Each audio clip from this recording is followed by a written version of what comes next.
But we do begin with Typhoon Mangkhut. It is continuing its deadly sweep this morning. Dozens are dead in the Philippines after the storm struck there yesterday, and the death toll could rise as rescue crews search for survivors.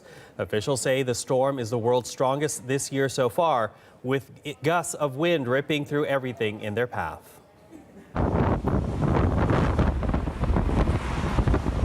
Now, Chinese state TV is reporting this morning that 2 people are dead in Guangdong province. The eye of the storm passing through that area this morning.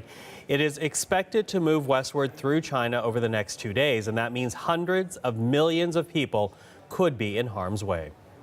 Well, with more on the situation in China in a few moments, but first let's begin with Laura McQuillan. She has the latest details on the current situation in the Philippines. So let's start with the Philippines, as that is where the typhoon first made landfall. What is the number of dead so far as a result of the storm? Michael, the latest number we are hearing is 49 dead, and it is feared that that number could grow. There are a couple of other numbers I want to walk you through as well. Now, those deaths, many of them a result of landslides. We're also seeing at least 100 other people are injured, and officials are reporting more than 50 landslides triggered by the storm. We're keeping a close eye on one of those in particular. It's in the northern part of the country. It's in this area you can see on screen here, people escaping after landslides in this area. There are reports that 40 people may be trapped after a landslide in this remote village. Those trapped are believed to be miners and their families, and according to reports, they were among dozens of people sheltering in a former mining bunkhouse when it was hit by mud, rocks, an absolute deluge came down, buried it. And so people were scrambling to reach survivors there. Now, that was difficult because of the mud and the continuing rain. Police had difficulty reaching this area. They suspended their search at nightfall, and they are intending to resume that at daybreak, but that is still at least 6 hours away at this point. So an anxious wait at this point to see if there are survivors from that landslide. Exactly the numbers buried, we don't know at this point. We also know that the country's president, Rodrigo Duterte, is due to visit the area in the north of the country tomorrow to survey that damage, Michael. So the president on his way, as you say, to this part of the Philippines. But what about the rest of the country? How has the typhoon affected the rest of the Philippines?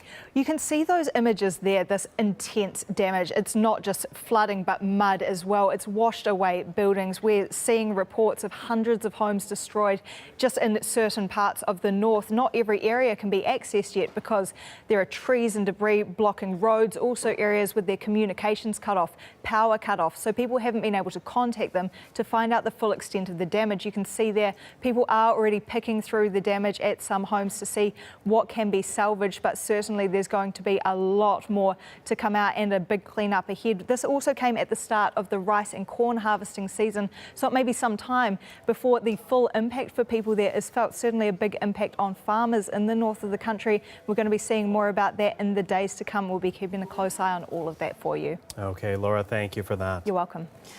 Well, as Laura continues to track the latest for us right here at CBC News Network, our Sasha Petrosic is also on this story. He's near Manila with the latest on the situation today. This is one of the canyons north of Manila that turned out to be one of the most dangerous places yesterday when the storm hit. It's very narrow, and there's a powerful river running right through it. Now, right now, the river is more or less at the level it normally sits. But yesterday, in a matter of moments, as this storm barreled through, it rose several meters. In fact, from there right up to the bottom of the bridge. At the same time, the winds came in. Those winds were blowing at almost 200 kilometers an hour. And these houses that are around here, the houses that people live in, places that they do their business, little shops, they collapsed. They couldn't take the added pressure of the rain, the wind, and this water, which was really at their foundations. Now, what's been happening, we drove up this road today and we saw dozens of small and large landslides. Literally, the mountains that are over top of people's heads are falling. There are actual waterfalls and roads that are blocked by boulders. In some cases, the officials are saying that that won't be cleared for months because that's how long it's going to take to reinforce the sides and to get the debris off the road. People here were afraid yesterday. One man that I spoke to said that he was very afraid when the water started coming up, and it's his house that collapsed right over here. But many are still afraid today. They're watching the sky nervously because they know that more rain will mean a greater chance of more landslides. And this area is vulnerable to them to start with, and now even more vulnerable. That's the danger, and they don't feel that they're out of it yet, even though the actual storm, the typhoon, is many hundreds of kilometers away. And again, that is Sasha in the Philippines. Now, the storm did move away from the Philippines. As we mentioned, Typhoon Mangkhut is now hitting southern China hard. And CNN reporter Christy Lou Stout has the latest in Hong Kong. Typhoon Mangkhut has rolled its way through Hong Kong, and we are certainly feeling its effects here. The rain is pounding. There have been heavy gusts of wind of around 100 kilometers an hour. The Hong Kong Observatory has been reporting gusts of wind as high as 232 kilometers per hour. That's why we're keeping a very close eye on falling debris.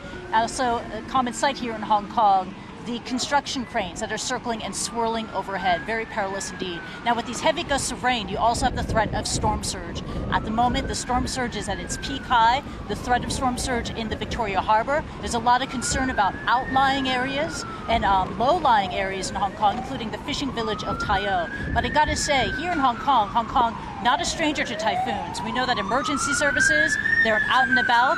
They're going out and making sure that everything is okay and trying to reach people who are in need right now. But this storm is different. We know that Typhoon Mangkhut is the strongest, most powerful storm of the year. It was previously equivalent to a Category 5 hurricane that wreaked havoc, really pounded Guam as well as the Philippines.